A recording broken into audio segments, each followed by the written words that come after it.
What's going on, everybody? All right, so before we get to the footage, let me just introduce this so that way you get a sense of what you're actually looking at. We were trying to throw each of these cameras in complex scenes, okay?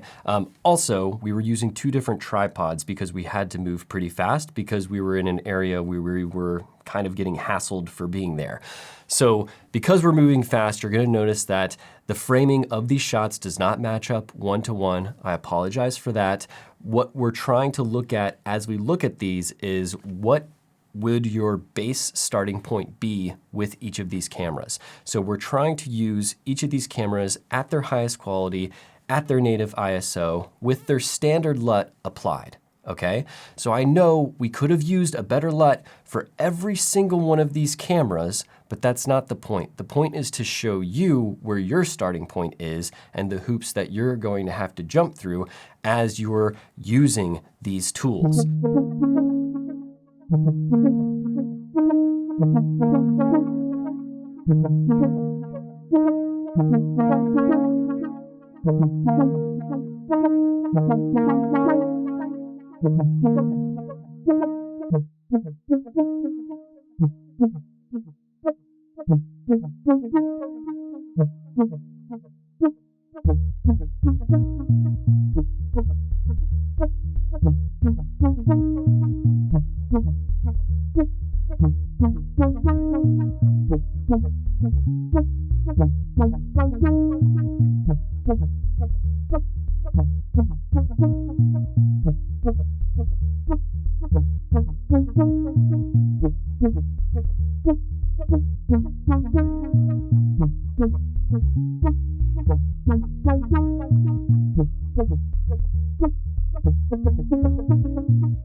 After seeing these skin tone head to head, I just seriously can't unsee that.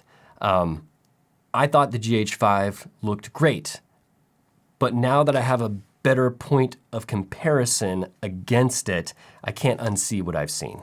And for that reason, it really solidified my decision to start to use this camera as my A camera and start to move my GH5 and place it into a B camera position, because the starting point with the M4 is just way better than the starting point with the GH5. Honestly, when we're looking at the M4 and the Pocket, you're pretty much splitting hairs as to image quality. You can make an argument that the M4 handles the highlight roll-off better. It does. You can make the argument that the Pocket gives you more flexibility in post because of the raw component. It does, right? But I feel like the colors are so similar that they're both getting you a great starting point. Really, it'll come down to feature set and form factor when you're making your decision between those two cameras. The other thing you'll notice is you saw more detail in the GH5 footage. However, we're also seeing more moire and aliasing when we're looking at the image of the brick.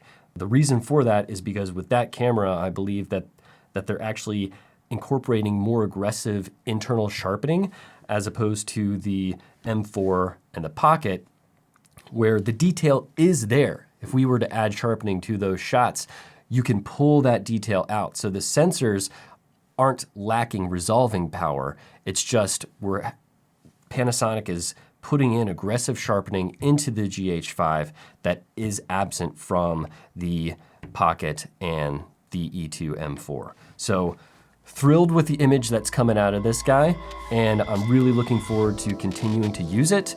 Keep an eye out because we've got some more content coming for the M4. If you like this video, definitely subscribe, and I'll see you in the next one. Take care.